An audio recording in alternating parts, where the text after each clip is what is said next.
everyone. Welcome to the training. I'm glad you all could make it on here.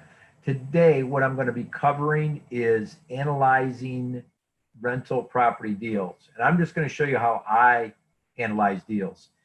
Be interesting. I think when you see at the end, two examples that I have, two actual deals that I've done, you'll see the value in analyzing deals this way rather than the same way that you would getting comps, CMA, just like you would like a flip property.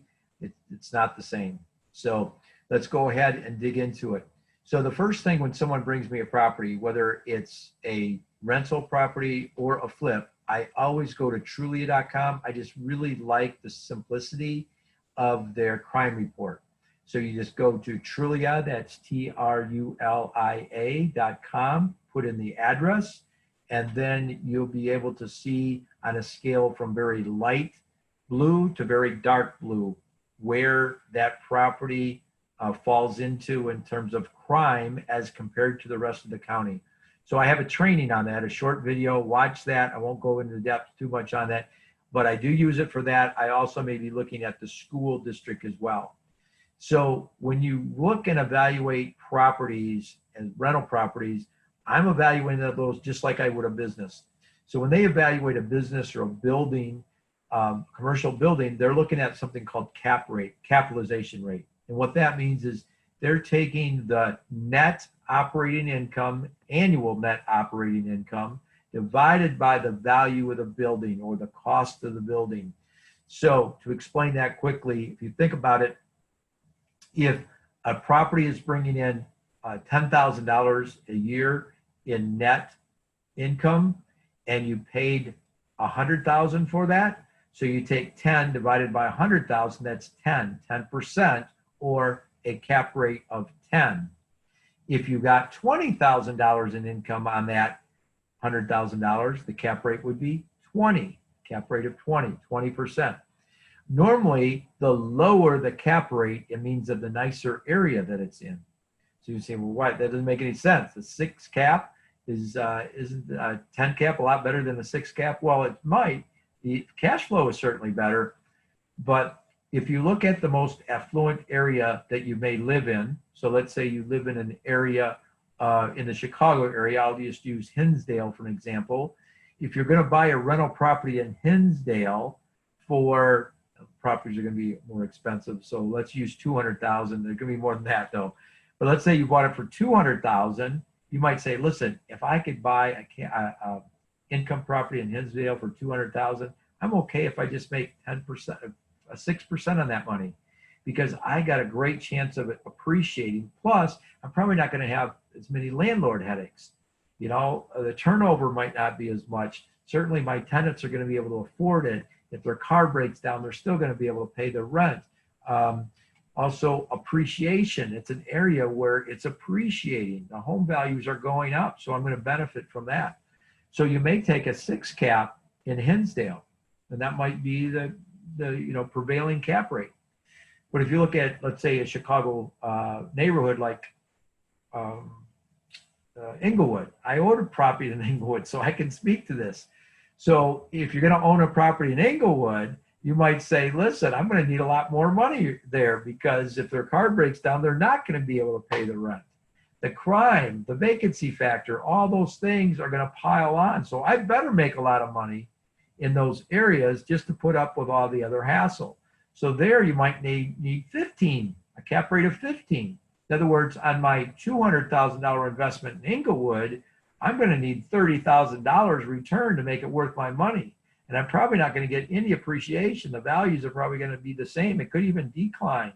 So I got to get a lot more money back for my investment in an area that's got a high cap rate, okay?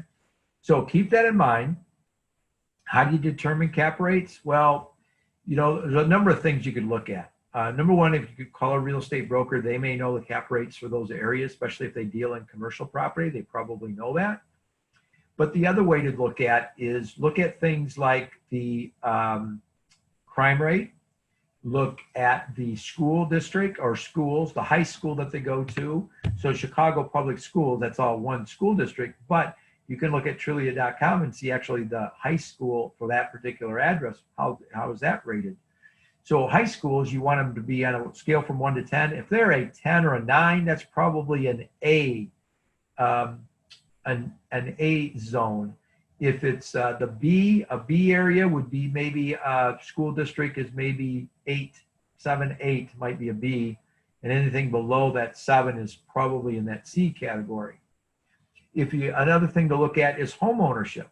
The higher percent of home ownership, probably those would be indicated of a low cap rate and an A area. So like in the area I live in, Frankfurt, I just did research, and you can go to this. It's called datausa.io, and you can call up an address or a town, and you can look at their data. But look at the percent of home ownership versus renters. So in my area, for an example, it's 94% homeowners in this area. Well, if you look at another area, a B area, that may be about 80%, could be a B area. If you look at a C area, it's probably 70% or lower are homeowners. In other words, 30% of the people there are going to be renters. So that's really important to look at and evaluate all those things, and they all kind of add up to an indication of what the cap rates might be in that area. So a C area, you might be looking at cap areas. In fact, I wrote a few of them down here. So 13 plus would be probably a C area. A B, you're probably looking at 9 to 12 would be great cap area in a B area. An A area is going to be a 6 to 8 would be great. Might be lower, might be 4, might be 3. Again, the nicer the area, the less amount of money you're going to get back in return. Think a cap rate is if you buy an investment for all cash. Don't worry about the debt service right now. Don't worry about, oh, if I leverage, I do this. That changes, and I'm going to show you in the spreadsheet how that changes. Just think a cap rate as I buy it for all cash, buy and rehab for all cash. What kind of return am I getting back on my cash investment? And that way you can evaluate apples to apples, this property to this property. If these properties have different mortgages, whatever, now you're looking at the mortgages as part of your evaluation. And I'm not saying you shouldn't, but start by looking at the value of the house, because chances are you could get this mortgage on this house over here if you wanted to, right? So again, cap rate, we talk about in the investor training program that I'm in, a great instructor, his name's Jay Massey. He talks about them this way. He talks about Nordstrom areas, Target areas, and Walmart areas. So it's the A, the B, and the C. And there's a lot of truth to that. Those are the type of stores that you would see in those different types of areas, okay? Let me go to my spreadsheet now. So once, again, someone brings me a property, I'm looking at property. Once I look at the crime rate in that area, and I'm okay with that for the purpose of that property, now I'm going to start putting the numbers on a spreadsheet. So I'm going to share this with you, and let me call this out. Share screen. This is a spreadsheet that I developed. It started when I was flipping properties to a company that was strictly buying. They had investors all over the world, and they were strictly buying based on the cap rate. So I would find a property, then be all in at maybe a 14 cap, and I'd sell it to them at a 12 cap price or 11 cap price. That's a higher price for that cash flow. So hopefully you can see my screen now. And there's a spreadsheet here, and I've got this set out as example here. But I'm gonna do two properties, tale of two properties. All right, and I hope you will see how training is so important. So a partner of mine, we bought a couple properties, and one of them that we bought was at an auction, and he actually found it. I think he might have been kind of the lead on this one. Not that I'm blaming on him, because I would have done the same thing at this stage of my career. So let me describe this property to you. It's in a suburb called Calumet City. It's 4 bedrooms, 1.5 baths, has a full basement. It's unfinished, but it's clean, and it's a full basement. Hardwood floors throughout, newer cabinets. It has a deck. It has a 2-car garage. It has a 1.5 lot size yard. So all these things are great, right? Plus, we can get it for $35,000 at this auction. We were able to get it for $35,000. I believe we put about 30,000 into the rehab. Might have been a little bit less, but we're going to use 30,000. Believe me, it's going to emphasize the point. Okay. So if you look at this screen, let's say asking price was, oh, I won't even put that because it was an auction. So the purchase price is $35,000. The rehab was 30,000. And by the way, the spreadsheet that I developed, everything that's shaded, that will calculate. That's a math problem. That'll just calculate the formula itself. So I got 65 in, calculate 25 on the purchase as far as closing costs. When you're selling a property, it's a lot more, but let's say I'm buying it $2,500. So my total investment is $67,500. Here's the kicker. Here's what you got to learn. So when you look at the property taxes, don't believe Trulia, don't believe Zillow, don't even believe Realtor.com. I don't even believe my realtor. What you want to do is go to the county records, because you want to find out not only what the property taxes are, but how many exemptions, if any, are on there.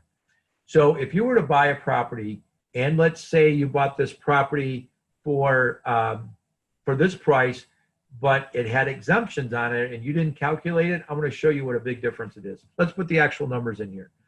So in this area, the property tax, or for this property, the property taxes are about $8,000 a year on this property. Look at that. That's over 10% of the value of what we paid for.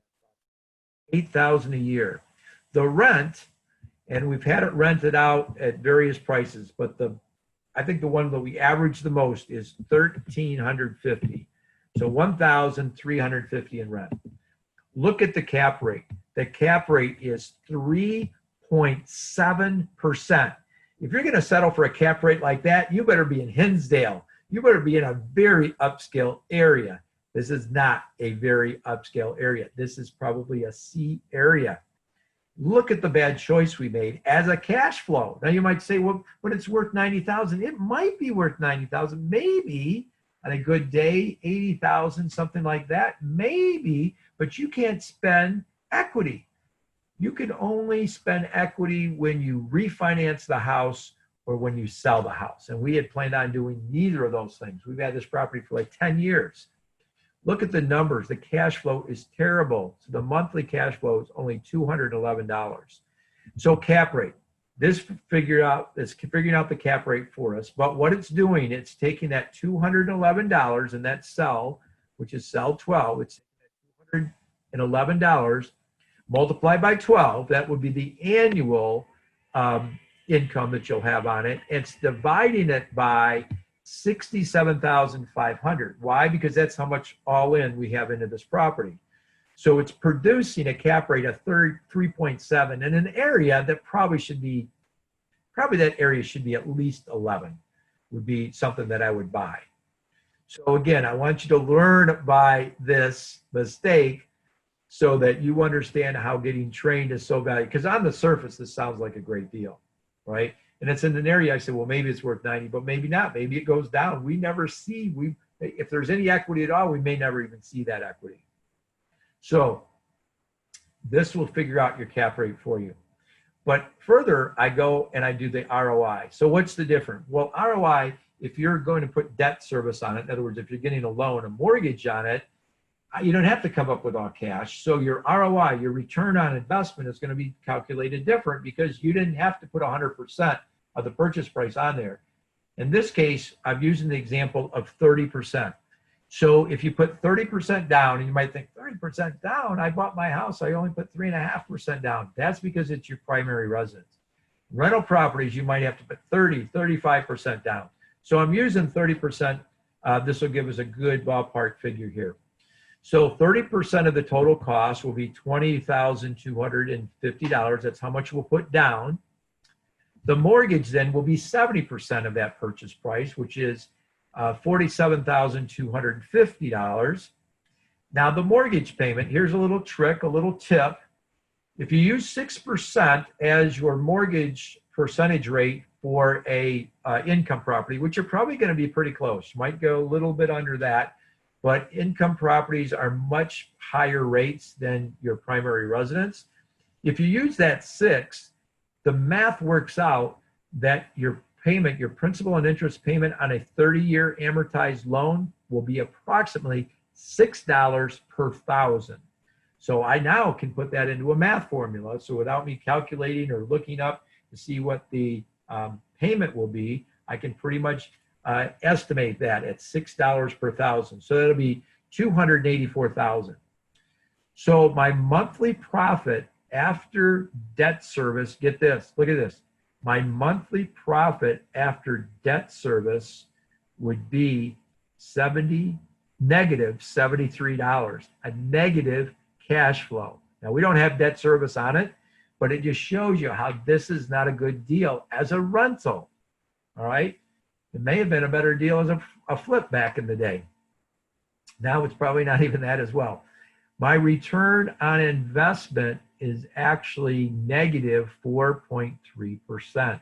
All right. Terrible deal, right?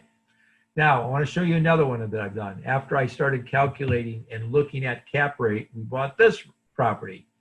So this property was in Markham, and we bought this property for $18,000. That's right, $18,000. It was a 4-bedroom and one, is that 2 baths? Two full baths, because it's got a shower.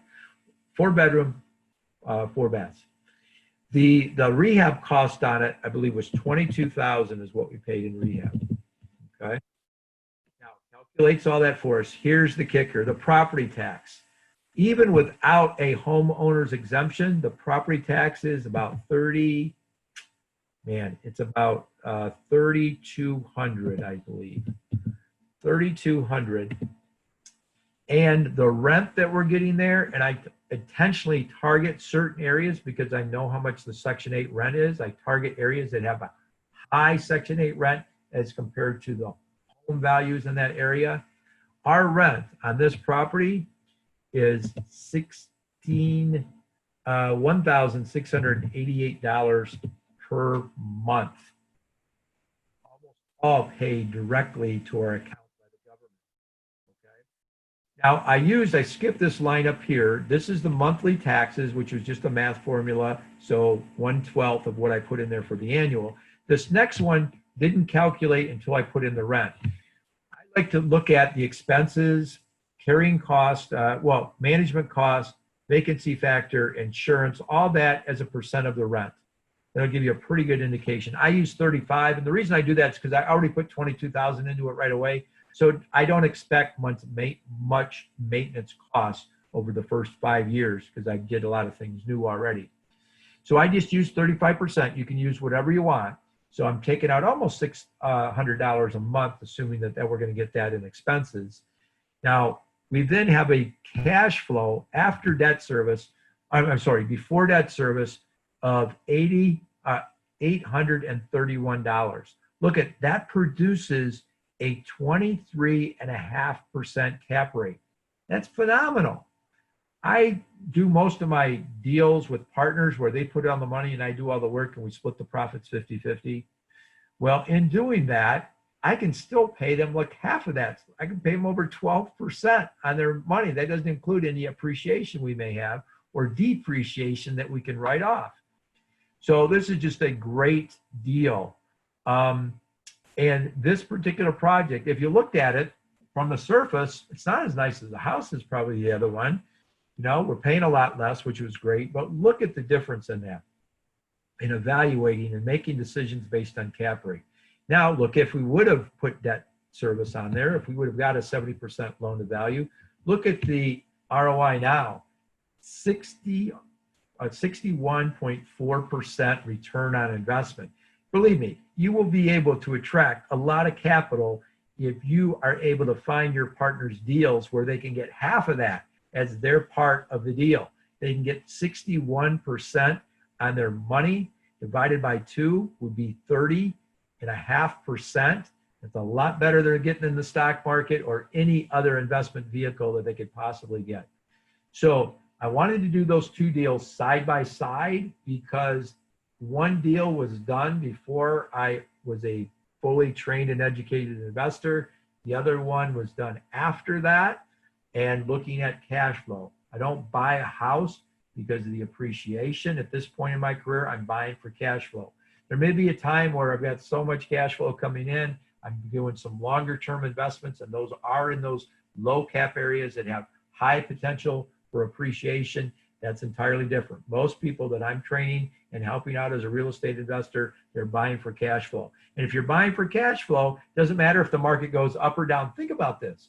If you're buying for cash flow and you've got $800 a month cash flow, does it matter to you if your property value goes up? No. Does it matter to you if your property value goes down? No. You're still getting over $800 a month positive cash flow. The swings in the market from, ooh, real estate is a bad time, it's a good time, whatever. If you're buying for cash flow and you've done your homework here, it's going to be good no matter if the market goes up or down. Think about it. If property values go back down, I'm going to get more and more deals just like this, right? So in essence, it could be a blessing if the property values go down, if you're positioned right and you're an educated investor, okay? So I wanted to give that to you as a little introduction on how I evaluate properties, the difference between evaluating it for, oh, and by the way, once I do this and get cash flow, don't get me wrong, I do look at property values in that area, right? So let's say this deal that I'm talking about in Markham that I'm all in for $42,000. If I would have looked and said, well, wait, the property right next door is, I could be all in for $35,000, then yeah, maybe I'm going to go for that. But just because that property is less in the same neighborhood, listen, taxes really vary. The assessed value, it's hard to find the rhyme or reason. And you can fight the taxes, I get that. But the same property that you can buy for, $5,000 less may actually have a lower cap rate. It may not be producing as high as an ROI as this one paying the $5,000 more. So do it based on cap rate, figure out what your ROI is, then look at comps, comparable properties in the area to see that you're not way off in what you're purchasing it for, but purchase based on cash flow. Don't make the mistakes that I have done. So I hope that was valuable for you. Thanks so much for being on this training. And I want to invite you to attend one of our free webinars. We do them every single Thursday at 7 p.m. Central Time. If you want to find out more about the training program that we offer and the networking opportunities that we do have, get in touch with me. You can email me at randypertler@onlineowners.com. If you haven't already subscribed to the YouTube channel, please subscribe. You'll get videos like this. And if you hit the little bell alert icon, you'll get a notification when I put a new video out there. So I hope this was a blessing to you. I hope real estate investing can be a blessing to you and your family. Thanks so much, and God bless. Bye-bye.